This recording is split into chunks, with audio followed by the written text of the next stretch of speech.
But so lovely to see you all. And obviously, people that are going to watch the replay, hello to you as well. My name is Fab. I'm a marketer, an entrepreneur, and a storyteller, and a lover of coffee. And today I'm here to talk to you how to reclaim your time off. And we're looking really at how we can work smarter, not harder. I know it's a terrible, terrible catchphrase, okay? Work smarter, no harder.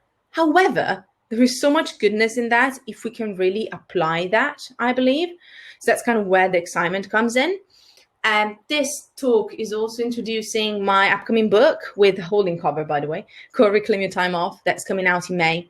And it's going to be the 3 steps that I'm going to walk you through in order to stop overworking and embracing a flexible working life that works for you, for Ria, for Max, for anybody else who is in. I know there's some more people joined in, so hello, everyone. And this is really what I want to talk about. The way that the book works and the way that I wanted to give you some nuggets today is really thinking about how we used to think about work, the 9 to 5, the to-do list. The lovely Nia was doing a great chat about Indistractable and to-do lists. So, these are a bit older thinking. And even before the big C world happened, you know what I'm talking about, guys, things were outdated. We know this. We needed to change the way that we thought about work and productivity. And with more and more people working from home, even before everything kicked off in 2020, things had to be different. And this is what I'm bringing you today. I'm bringing us 3 little hacks, because who doesn't love hacks? And the first one is how to set an end of day ritual, something that is super fun and that I've been doing for the past 6 months now. And I've been implementing for a couple of years. And again, I brought it back this year. How to protect your prime time. We're going to talk roughly about what prime time is, obviously. And also a couple of things you can do to protect it. And also how to hack your inbox. Email is a big thing that I talk in the book, Reclaim Your Time Off, because it's massive. And I wanted to give you a couple of things that actually I learned very recently on how to make your emails even better, your productivity even smarter. Now, Ziz, burned out is a big topic of the book because it's a big buzzword, but also because it is really tied in with our mindset. And now we continuously feel like we're working towards the edge and we burn ourselves out. Why? Because we're not able to really apply the time management skills that we used to have to a completely new work environment. And this is really something that can be tackled in so many different ways. And one little hack that I have for you today, which is fun, is my end of day ritual. Confetti alert. If I were on Zoom, I will have confettis coming out, but we can't do that. This is a really fun exercise because let's be honest, working from home can be a blessing and a curse more than I like to admit. Yes, you can adjust your working hours. Yes, you can get the best time for yourself to work, but it can be hard for some freelancers, employees, and even business owners to get the boundaries. And this is really one element of boundaries that you can reclaim for yourselves. So a couple of things that I like to do are kind of making sure that I can clock, at the end of the day, like you would do for a 9 to 5, every single day. Because that one to do that you want to do, there's going to only take 5 minutes. Spoiler alert, team, never takes just 5 minutes, all right? I really believe that you need to try and find a way to close your day in a meaningful way so that you can put the work hat off and get the party hat on. Not that you have to party every day, but if you want to, obviously you're more than welcome, right? What I like to do, so I talk a lot about this in the book, by the way, but I wanted to give you a couple of fun things to think about. The first thing that you can do is choose one practice that can really sign the hand of the day for you. I had a client who once would literally fold the laptop and put it away from their desk. I had a member of our collective. So again, I am founder of a couple of companies and with members, creatives of our collective, and she does a workout at the end of every day. Another member does a meditation at the end of every day. One of my clients, again, goes out for a walk, like instead of a commute, right? I would say ideally step away from the screen if you can. But really, one fun thing that can be is that you can end the day in a very simple way. Take 20 minutes to plan your projects, your focus for the following day. Look at your schedule and then celebrate the end of the day. One more client, I'm just going to say, they used to write like a bit of a gratitude, almost appreciation for the working day and the one lesson they learned from the day. And this is really making it ritualized, gives it a different meaning and makes it a lot more fun and engaging for us. So kids, as I said, I love to give people things to do. So yes, if you're live, I want you to be alive in the chat. Except for me, who really needs to go to sleep soon, but I'm expecting, magic flying in the chat. Question for you is, what practice have you implemented or can you implement in the coming year to create and commemorate the end of each day? Have you got something fun that comes to your head? Write it down in the chat. Is there something that you have tried that you love? Write it down in the chat. Obviously, I can give you all the nuggets of wisdom, but the most, and the work day, Adam, good shout. Sorry, yeah, that's a good shout. End of your work day, yes. Good, well spotted. Whatever that might be, I would love to hear what that could be like for you. As I said, one of my favorite was really that walk at the end of the day, especially, when it's summer, when there's a bit more light out, just to really create that time to decompress and try and play. Some people have tried different things to end their day, and we're all different, obviously, but you might find that something that you think would work, maybe you don't have enough energy or focus to do it. But being able to work first and how to implement the end of your work day is going to help you so much with setting up for the day ahead. I love morning routines, and I talk a lot about that in the book. However, we're too focused on the beginning of our workday, and we don't focus enough on how we're going to end and how we're going to close the day so that we can set our mind ready for the following one. So if you have any great ideas, obviously write it down in the chat. If not, we're going to jump on to the next step. If you're thinking about it, just write down what could be a very fun practice for the end of a workday that you want to try in the coming weeks.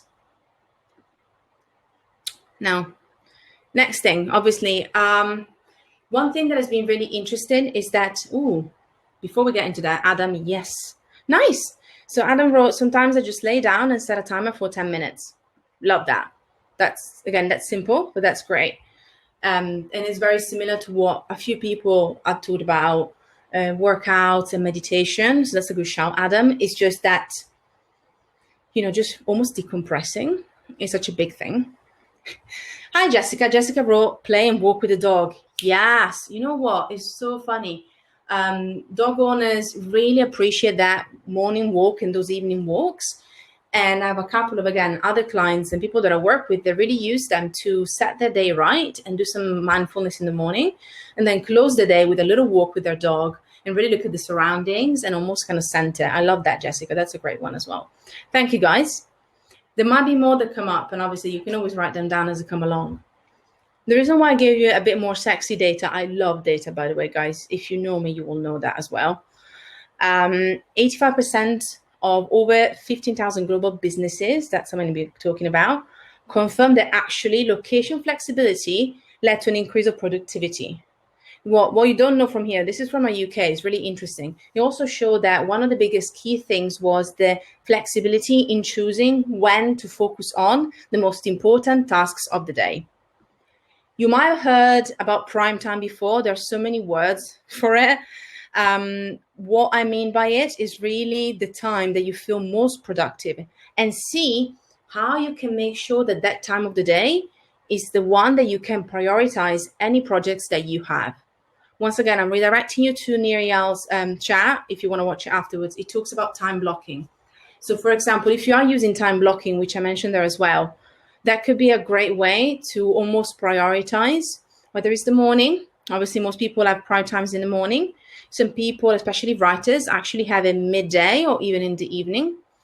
If you can find your prime time, the best focus cycles are around 90 minutes. That's not me, that's research that says that. And in the book, I talk a bit more about ultra circadian rhythms. And I think it's called something else as well, but it's a bit of a scientific name, so don't hold me to that. But these rhythms are really, they're similar to our sleep pattern rhythms. And they're mimicked also during the day. So 90 minutes is usually a really good amount of time to be focused on one thing or one project. Some people like to do a focus hour, which is also great. Some people like actually to give themselves a couple of hours for the prime time. The cycles can really vary. But first of all, you need to understand it for yourself, which one is your prime time. And then, as I said, time blocking to me is a really powerful way to do it.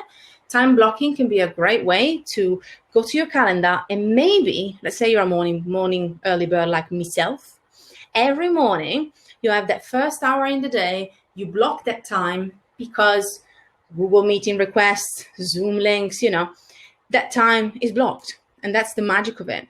And it's really good. And even more so, you can start blocking time for your breaks and blocking time for other things so that you can really work around your prime time. I usually love to have the one thing that I focus on each day, like the one thing book by Gary Keller, which I love. So the one thing that I really one project that I want to focus on each day, and that I always do in the morning, because that's my prime time. So my colleagues, my team, they know they're not going to talk to me until 10 a.m. because I do my morning routine and then I have an hour of just focusing on my actual priorities. So first of all, the question that I have is a bit of a long-winded one. So I want you to really think about for yourself, how can you make time in your daily schedule to focus on your most important tasks at that time? So is there something that you can do? Is it maybe the fact that it's really early in the morning, so you can actually wake up before everybody else? Is it that you're going to time block that time for yourself and you're going to make yourself busy? Is it that you're going to do it at the end of the day where most people clock off? And also the question that I have now for the chat is, do you know when is your most productive time? And obviously, do you do already something to protect that? If not, that could be a great priority for the year. Is really one thing that I talk a lot about in the book is obviously Reclaim Your Time Off, the book I'm talking about that's coming out in May, is understanding the definition of success based on how our work patterns have changed in the last year and almost 2 years. And really being able to understand when is your most productive time and how can you protect it to make sure that in that time you can focus on your favorite project, what I called your zone of genius activities. That is incredibly powerful. So again, if anybody knows what the most productive time of the day is, let me know in the chat. Again, I am an early bird and usually I tend to think like everybody is. And then my partner is actually, he can work up until 3 a.m. It's crazy. So I know that we're all different, but starting really understand your own rhythms will be so helpful going forward so that you can really work at your own terms. It's going to be, by the way, before I go into the next and last step, guys, it's going to be a lot about boundary setting for everyone. You will really have to start understanding how that works for you. Ria is really interesting. 8 until 12 is a good time, and then 5 until 8. The afternoon slump is real. Ria, if you were in the UK, that will be like the tea and biscuit time. So I blame the tea and biscuits, but I understand. And that's very often for a lot of people. I said in this section, I talked about working around 90 minutes cycles. So, it's really interesting when you break it down, it's about 3 hours each roughly. So in between those 3 hours, there's probably a bit of a slump because you've been working so hard. If anybody knows the Pomodoro technique, I'm going to write it down as well. I'm Italian, by the way, by origin. You might have guessed by my name. So it's really funny because Pomodoro means tomato. I wrote it in the chat. The Pomodoro technique is really good when it comes to time blocking and really helping you with prioritizing, let's say, a good 90 minutes and then take longer breaks in between those 90 minutes is really, really good. Nice. So we got, nice. So Jessica does until 10 and then an early lunch, because start at 7, and then another stretch from 11 till 1. My top tip with this, guys, if you start understanding how you want to block and manage your time, start educating people with what your working hours are. You don't have to be forced to work 9 to 5 or 8 to 6 or whatever that is. But repetition and education to your clients, I work with clients a lot and I work with a community, so I need them to know what my office hours are. It's so important, not just because of your productivity level, but because of your boundaries, so that you can actually, people will know that you're not going to be around. Last fun fact from me, so thank you, Jessica and Ria, for sharing. Because my book is coming in May, every Friday is going to be off. I'm going to be working, but just on the book stuff, promotion, interviews, stuff like that. And I'm just starting to tell people, and I told people in December that this is what's going to happen. So next year, until the book is out, Fridays, I'm off. I'm going to put an autoresponder every Friday. I'm going to really protect that day because that day is really important to me. So once you start reshuffling your time management to work better and smarter, start setting boundaries and don't be afraid to repeat and to educate people on what your new patterns and your new schedules are. Don't assume that they will know And don't assume they will be pissed about it, because you will figure out that people will just adapt. If they love you, which they should, by the way, because you're awesome, then there wouldn't be a problem. They will adapt to what your plan is and to what your schedule is. Now, favorite thing, guys, love this, talking about emails, because I was an email addict. So it's actually quite interesting. 40% of us check work emails at least 5 times a day outside working hours. Can you guess, just quickly, how much time do we spend, an average American worker spends on emails every day? Guess in the chat if you feel brave. In percentage, let's say in percentage is easier.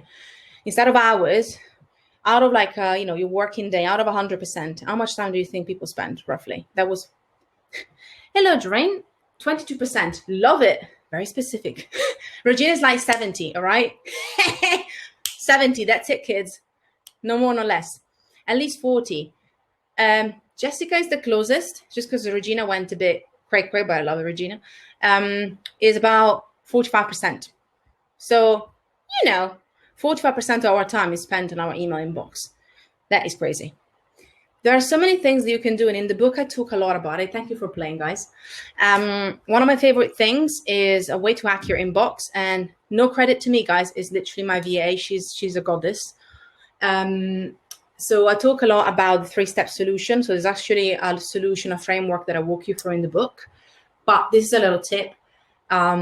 Creating labels has been revolutionary for my inbox. I have Gmail. I'm pretty sure you can do it in a lot of other providers, but I'll show you a screenshot of this. But I create filters, so you can already label your inbox quite easily. And also I create filters that automatically, like the tech people will know, will move some of the emails that I receive straight into the labels without reaching my inbox. Great examples can be to respond or today. These ones you might move manually. You create a label and you manually move stuff at the beginning of the day. You can check your email 2 or 3 times a day. Again, setting those expectations, right? And then, for example, you say newsletters and accounting, for example, are great examples of things you can automate. The emails that you receive from specific email addresses, or the emails with specific subject lines. Let me show you what I mean, guys. So this is what a brief example, but you can just Google it. Again, sadly, I don't have the link on how to Google it. But what you can do is just go to your settings, go to filters and blocked addresses, and just create a new filter. That's number 4. So you see how to do it in Gmail. And my suggestion is for those type of newsletters, accounting, automated emails, you can skip the inbox and create a very simple label. My assistant, Sarah, helped me with that, and thank God it changed my life, because I receive a lot of emails that I want to know of, but I don't need to check every day or all day. And my inbox is much cleaner. This is a very, very simple hack, but it can change your life because it really helps you manage your inbox. You can check it less and be more efficient. Before I get to the question prompt, I know some more people have appeared. Hello, new people. 2 great labels that are more manual are the to respond and today emails. Let me explain. The to respond can be emails that you want to, like proposals or clients that you might want to take a bit more time writing and responding to. So you can do that at the end of the day and then schedule with Gmail. Schedule it for the following day. You're up there at 8 o'clock in their inbox and nobody needs to know. Yes. Or the today are even better. These can be the ones that you need to respond on the day. And you can move them so that basically at 12 or 1 or whenever, in the afternoon slump the RIA has, you can just go in, check in, and, and get all the information that you need. So these are small things that can really make a massive difference. And it's a very simple way. In the book, I talk about a lot more things that you can do to really reclaim your time in your inbox, because I find that's a big one. And it's a way of communication for people, okay? So we really need to understand that. Now, before we get to the questions, obviously, which labels and filter can you prepare for yourself? If you have any ideas of some that you have or some that you think would be working for you, write it down now in the chat before we get some time for questions, because I really want to make sure that I answer any question you might have at the very end. But yeah, if you have any labels that are interesting, just pop them in the chat for me. We can have a little look. As I said, my favorite are newsletter, accounting, today, to respond. Some people have this week or later, It's just really good for you, even if you just manage it all by yourself.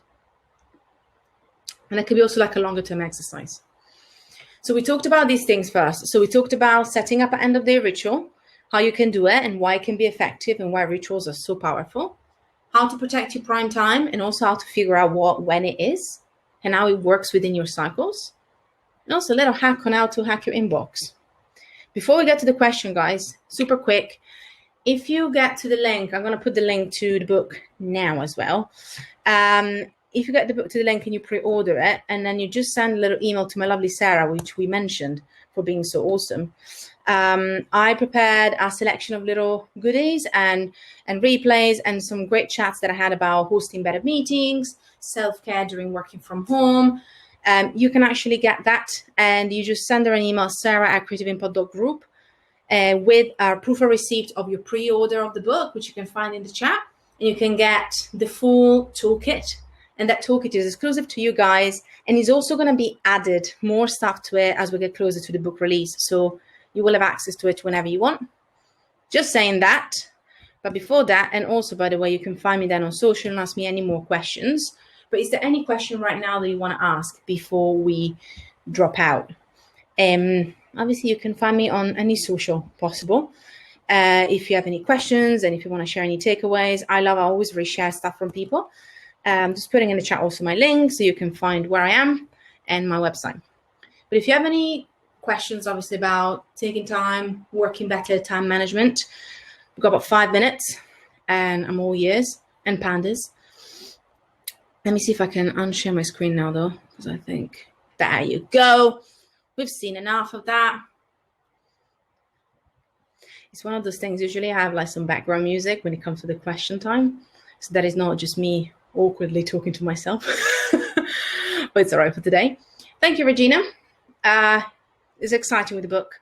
It's been a long time coming, and it's really just understanding how we can reassess quarterly. I'm just going to say this, if anybody has any questions, pop them out. But with reclaiming your time off, I really want to create a framework that you can use quarterly to review how you work, and with the 3 steps, it's only 3 steps really, and how you can simplify and streamline the way that you approach in your working day, because portfolio careers are real. Oh no, out of stock. Seriously, I swear it was there 5 minutes ago. Okay, it means a couple of people got it and it went. No, it's fine, maintain as well. Just go and just what you can do as well, you can just go to my website. Actually, I'm going to give you another link, guys, and that will count too. And you can do the same afterwards when it's back. Maybe give it a day. This is another link. You can get a little workbook in the meantime, and you will be notified as soon as the restock is back. It's been happening, by the way. It's a small publisher, so they keep incrementally adding stuff to Amazon. So it means that a couple of you have been really, really excited in the last couple of days, and Amazon is going to go higher now. Thank you for sharing that. It's good to know. I'm going to tell the publishers on Monday as well. Sad face. Oh, good face. I should be excited about that. But no, genuinely, again, you can use that link to get a bit of a workbook in the meantime. I will tell them off. Don't worry. But it's really what I figured out is that being able to take that time every quarter to really review your work balance and how you actually are balancing your days is going to be so, so powerful for you guys. But yeah, if you have any specific questions about things like, a couple of even apps, by the way, apps and tools that I use, you got 3 more minutes. So if there's anything that is coming up, you might think, oh, I want to ask more about. Oh, I love that. So quarterly review, what's your top tip to actually do in it? Great question. I got 2 tips because Regina always like to give more. The first tip would be, if possible, see if you can do it with somebody else. Accountability is really key. Unless, obviously, if you're working with a team, even better. Do it as a small team review. If you're on your own, look for a business buddy or a writer if you're a writer. I know there's some writers in here as well. Hi, Holly. Holly just came in as well. And I would say do it. So first tip is do it with somebody else. I have some questions as well that I usually use for our review that are quite powerful as well. And I'm looking at milestones and things like that. And let me see if I can find that. I'm not sure if I'm going to be finding them now, but I would say that's one thing. I would like to ask at least a couple of questions of what has been working and what has not been working. And then I would usually use the 3-step solution, which is like a review of all of your tasks as well in it. But don't just focus on that side of things. Also focus on looking at your calendar for the coming quarter and highlight anything that is key that you want to do as well. So I think that's going to be key. I will say that as well. Hope he answers the question, Regina. I'll see if I can find one of the links for like reviews and stuff, because I have actually how to plan a review for yourself. And let me see if I can find it quickly. Because that's one of the things that I love to do. Is one of my favorite things. It really helps. I found it perfect. There's a little business review one. I'm going to put it in the chat. Thank you, Jessica. Book is going to be so helpful. I hope so. And Natalie asked, oh, nice. Love this. What's your top tip on how to ensure that others respect your office hours and you're not as accessible as other people priorities without being distracted by social email media and your emails? One tip that I have, Natalie, if you can do it, obviously, is the autoresponders or their autoresponder type emails is a bit of a double-edged sword. Some people hate them, but there is one great way to do it. So, for example, some people from my team only are on the emails 3 days a week. So they have an autoresponder that goes on between Thursday and Friday that says, I'll be back on Monday. If you need me, let me know. This is, I know it's a bit hardcore and it can be a bit annoying for others at first, but it's a great reminder. Or even better, Natalie, actually, if you don't want to go through the autoresponder rule as well. Another great one that I love to do is having it also in your signature. And that could be saying it takes me up to 40 hours, 24 hours, whatever, to respond to your emails. Last one is a tip on social media. You can even do on Instagram quick replies. And you can create a reply that says, thank you so much for your question. And you can even write a script and say, if you want to know more about my business, then you can email me here. So if there's something that is not like just a quick question, but it's more like a coaching question, you can, for example, redirect them somewhere else. So little scripts and signature can be really powerful. Regina, I put actually the questions for the business review in the chat. So I hope this helps. Look at that. This is for anybody that wants to do a business review. This is from my company, Creative Impact. It's an article that I wrote for the end of the year. And I would use this for your quarterly review. It's so powerful. It talks about KPIs and goals as well. So it's got all the sexy shizzle. But hopefully it helps you, Regina, and anybody else who wants to create those reviews as well. No problem, Natalie. It was my utter pleasure to answer your questions. Sorry, guys. I'm literally losing my voice. I hope this was helpful. I hope we're going to be able to pre-order the book one day. One day when it comes out back in stock. That would be lovely. But obviously, until then, hope you're going to enjoy the tips. Hope you're going to take some action, guys. Thank you so much for being live. It's so nice. It means the world to me to be able to connect to new people. Again, just literally shoot me lol anywhere on social at Fab Giovanetti. Let me know what you're up to. Let me know if you have any questions, anything we learned. Hi, Tassin. Hello. My pleasure. My pleasure. I try to pack as much goodness as possible. Thank you, Jessica, as well. And you have a lovely rest of the day. Hope you enjoy the rest of the event. Hope you have loads of fun and you implement so many things. Because, yes, it's a good time to be alive, isn't it? Guys, I would say love you and leave you. And hopefully see you next time.